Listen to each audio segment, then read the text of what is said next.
Tu fais quoi là? Une machine à remonter dans le temps. Mais c'est une moto. Et alors, il en existe sous forme de voiture? Retourne au bureau, je suis la directrice générale. Si t'es pas contente, je ferme la chaîne, vu que je suis le fondateur. C'est les menaces. Oh, ça va, je plaisante. Bon, finis ton bricolage et lance le générique.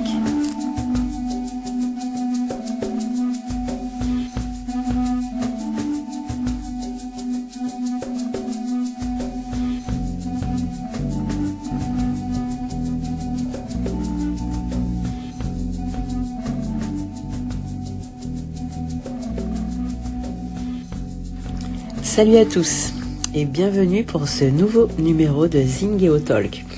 Pour changer, on va parler cinéma. Quel style?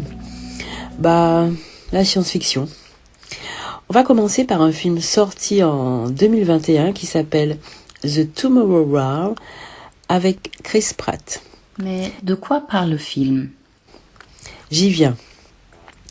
L'histoire s'ouvre en fanfare puisque nous voici au-dessus d'une cité américaine dévastée, aux tours éventrées, le tout sous une lumière orangée qui, comme chacun sait à Hollywood, signifie apocalypse. À moins qu'on ne soit au Mexique décrit par Donald Trump. Mais il s'agit d'apocalypse. Et là se passe un truc. Le vœu de Martha Wash se réalise enfin parce que It's raining men. Hallelujah, it's free. Il pleut des gens armés qui vont s'écraser au sol comme des bouses, à l'exception de quelques-uns qui tombent dans une piscine au sommet d'un gratte-ciel. Ouais, mais vu la hauteur à laquelle ils sont tombés du ciel, même en tombant dans la piscine d'une profondeur de 3 mètres max, ils auraient dû crever. Je dis ça, je dis rien. Mais vas-y, continue. Nous t'écoutons. Bref, on revient dans le passé, décembre 2022, la veille de Noël. Pendant le mondial de foot au Qatar. Le monde est stupéfait lorsqu'un groupe de voyageurs arrivés du futur fait son apparition au milieu du terrain en pleine finale afin de délivrer un message urgent, winant le match au passage. Et c'est quoi le message? Dans 30 ans, l'humanité va perdre une guerre contre des extraterrestres. Le seul moyen de survivre à cette attaque extraterrestre est de faire transporter des soldats et des civils du monde d'aujourd'hui dans le futur pour lutter contre cette invasion. Un professeur fait donc équipe avec une brillante scientifique et son père pour réécrire l'avenir de la planète. Bon, stop. Tu vois pas de problème là. Quoi? Allez dans le passé. Ok, pour recruter des gens afin de combattre 28 ans plus tard. Non? Parce que déjà, attends, imagine le nombre de problèmes que ça va causer de faire quitter cette époque à des gens qui devaient se rencontrer, faire des enfants, etc. Mettons que tu emmènes dans le futur un couple de militaires qui aurait dû avoir, 3 enfants. Bon, techniquement, comme on gagne 2 soldats, mais qu'on en perd 3, c'est déficitaire. En plus, emmener les gens 28 ans dans le futur, ça revient à les faire disparaître durant 28 ans. Donc, à les rendre indisponibles au début de la guerre pour les faire apparaître à la fin, soit quand la guerre est déjà foutue. Et si on enlève des soldats au début de la guerre, l'ennemi la gagnera d'autant plus vite. Donc ça risque en fait d'accélérer leur défaite, et donc de faire apparaître nos soldats après la fin du conflit. Il y a plus simple, les gens. Il suffit juste d'arrêter la guerre avant même qu'elle ne commence. Les gars du futur ont la chance de pouvoir retourner dans le passé, et au lieu de trouver la source qui a mis leur monde en PLS et de l'annihiler avant qu'elle détruise leur monde, le sauvant au passage, ils préfèrent recruter leurs ancêtres pour qu'ils crèvent dans le futur, risquant eux-mêmes de ne jamais naître et de condamner leur monde avant l'invasion. Ah oui, les gens du futur sont des sombres crétins. Je pense que ton analyse du film peut en finir là, parce que là... Mais oui, mais complètement, c'est méga con comme pitch. Il faut vraiment croire que l'année 2020 a été un tournant dans l'intelligence humaine, hein, ça c'est sûr. Es ist so, als ob Hitler eine Zeitmaschine gefunden hätte und beschlossen hätte, sich ihrer zu bedienen, um seine Armee von 1940 in das Berlin von 1944 zu schicken, als die Russen in Topform waren und die beste Ausstattung hatten. Das hätte allen gefallen, abgesehen vom Schmetterlingseffekt, der gemacht hätte, dass einige Treffen nicht stattgefunden hätten. Aber ihr versteht die Logik. Ok, je vais m'arrêter là. Mais regardez quand même ce film qui fait l'exploit de rater chacune de ces scènes, le rendant involontairement hilarant. Tellement on sombre dans la stupidité pure. Bon, et maintenant on parle de quoi? Un autre film?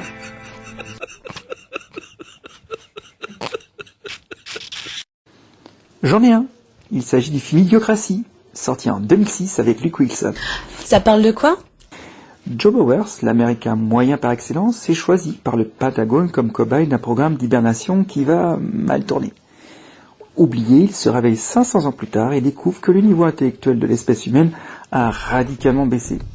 Découvrant par ailleurs une société tellement stupide qu'il est désormais l'homme le plus brillant de la planète. Ah, mais ça a l'air drôle ce film Idiocratie. Les 10 premières minutes qui suivent son arrivée dans le futur, oui, après ça devient vraiment lourd. Mais n'est-ce pas le but du film au final? Nous provoquer des rires d'exaspération? Tu peux détailler un peu le film? Joe se réveille dans l'appartement d'un dénommé Frito, qui, devant la télé, ricane stupidement à chaque coup dans les burns que prend le héros de l'émission phare de l'époque, nommé « Oh my balls !» Désorienté par sa longue hibernation, Joe tente d'obtenir quelques renseignements, mais Frito s'énerve et le dégage de son appart. Dans les rues mal entretenues, Joe ne rencontre que des ignares gavés de malbouffe en utilisant un langage grave amoindri. 500 ans plus tard, Anne Hidalgo est toujours maire d'une ville? Bordel de merde, mais c'est pas possible. Il décide rapidement de se faire examiner dans un hôpital. Malheureusement, la préposée à l'accueil ne comprend absolument rien à son problème. Hagard, elle se résout finalement à appuyer sur l'un des pictos criards qui symbolisent les problèmes de santé les plus courants. Eh oui, même dans ce futur, les médecins sont de sombres teubés. Quand je vous disais qu'inviter les Marty, Blaché, Lacombe et les autres membres du cercle des Toubibs disparus, ça allait laisser des traces pour la médecine du futur. Il réalise qu'il est en année 2505 et panique, n'ayant pas de code barre obligatoire au poignet. Hashtag QR-Code. Hashtag passe de la honte. N'ayant pas le fameux code barre obligatoire, il est donc arrêté, jugé puis condamné. De plus, son avocat, commis d'office, Frito, n'a pas arrangé ses affaires. Attends, le teubé qui se tapait des barres devant l'émission débile là, c'est un avocat?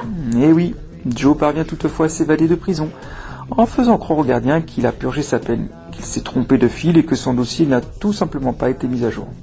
Et ça passe. Et ça passe.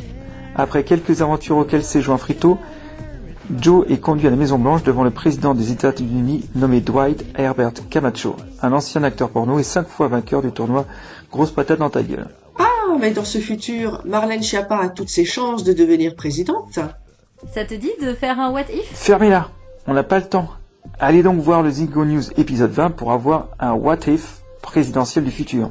Comme ça, j'écouterai ma voix dire what if dans l'intro de la rubrique. Ah, je suis trop forte. Qu'est-ce que je disais déjà? Ah oui, Camacho.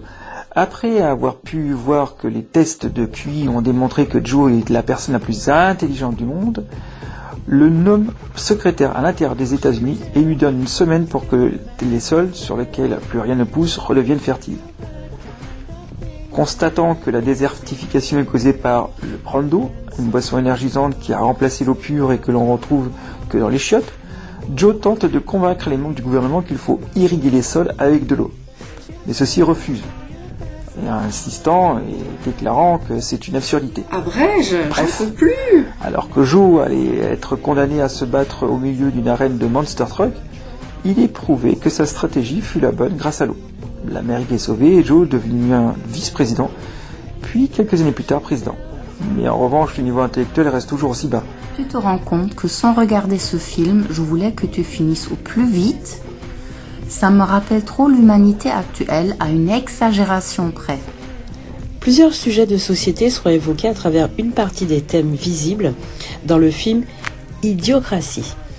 L'environnement, la culture, l'éducation, la justice, la consommation ou encore la natalité, ainsi que la démographie. Selon l'auteur du film, l'idée fondatrice est que le taux de natalité serait en lien direct avec l'intelligence. Plus le QI est élevé dans le couple, plus la descendance sera faible quantitativement parlant. Et inversement, si les parents ont une intelligence ou instruction réduite, les enfants seront nombreux, très nombreux, et les couples engendreront des progénitures à leur image. Et donc, vous voyez, le calcul est vite fait. La caméra nous laisse découvrir un individu littéralement ancré dans un fauteuil et absorbé par un écran démesuré aux programmations ultra abrutissantes. Nourri à la publicité ainsi qu'à la malbouffe, cet humain des temps modernes est une sorte d'entité passive, décérébrée, sans possibilité de regard critique à laquelle on sert une vision du monde toute faite. Ce sujet n'a jamais été autant d'actualité. Les écrans sont partout et par extension la publicité, la consommation est finalement un piège. Celui de devenir un gouffre à informations futiles qui nous maintiennent dans l'inactivité, dans l'incapacité de développer des connaissances et des mécaniques intellectuelles essentielles. Il suffit de voir les contenus des chaînes d'infos en continu par exemple, ou les pubs commandées par les Playmobil du Poudré qui influencent les gens dans leurs orientations sexuelles aussi. La pub devient plus que jamais le fer de lance du rendement. Les compteurs doivent tourner à plein régime pour proposer toujours plus de consommables, de visibilité, et ainsi répandre le plus viralement possible le contenu. Partageons, likons, souscrivons sans aucune retenue, quitte à nourrir notre propre matrice. Concernant le gouvernement, le film met en scène une société moderne avec des dirigeants à l'image de leur population, incompétents et stupides. On le vit déjà avec Manu Macpoudré qui a été réélu par le peuple sans rien présenter et malgré un bilan plus que catastrophique. La peine de mort est rétablie sous forme de jeux qui peuvent nous faire penser à la série à succès Squid Games. Les expressions orales et écrites ont été lourdement impactées par la chute de l'intelligence. Les humains n'écrivent quasiment plus, les écrans tactiles ayant remplacé les stylos, et lorsqu'ils s'expriment, le champ lexical est d'une pauvreté affligeante, tout comme le développement des idées. Tu parles des anges de la télé, là ? Les humains du futur, entre guillemets, reviennent à des instincts primaires, notamment à travers une sexualisation omniprésente. Un culte du corps sacralisé, une masturbation obsessionnelle ou encore une vision consumériste de la femme présentée comme un objet sexuel constituent autant d'éléments parfaitement mis en scène dans le film. En effet, l'utilisation d'un marquage codifié sur les êtres humains afin de les rendre scannables, en effet, un code barre permet en un instant et via un dispositif technologique d'identifier le citoyen lambda. On peut y voir un moyen de contrôler les êtres de façon tyrannique, liberticide, qui renvoie notamment aux matricules des déportés et des prisonniers durant les années 40. Ou même aujourd'hui avec les QR codes et passes. On peut aussi percevoir dans ces codes barres une version commerciale de l'humain qui devient un produit parmi les produits. L'humain est désormais inclus de manière officielle dans cette chaîne productiviste où il est désincarné. L'esprit, la pensée, les idées, la critique n'existent plus. Et le code barre traduit une forme aseptisée, déshumanisée de l'être. Un véritable gâchis, une véritable némésis de l'évolution. Dans tous les cas, au vu de ces deux œuvres présentées, et vu ce qu'on vit depuis 2 ans, ça n'annonce rien de bon. Éteignez la télé et allumez vos cerveaux. Allez, à plus dans le bus.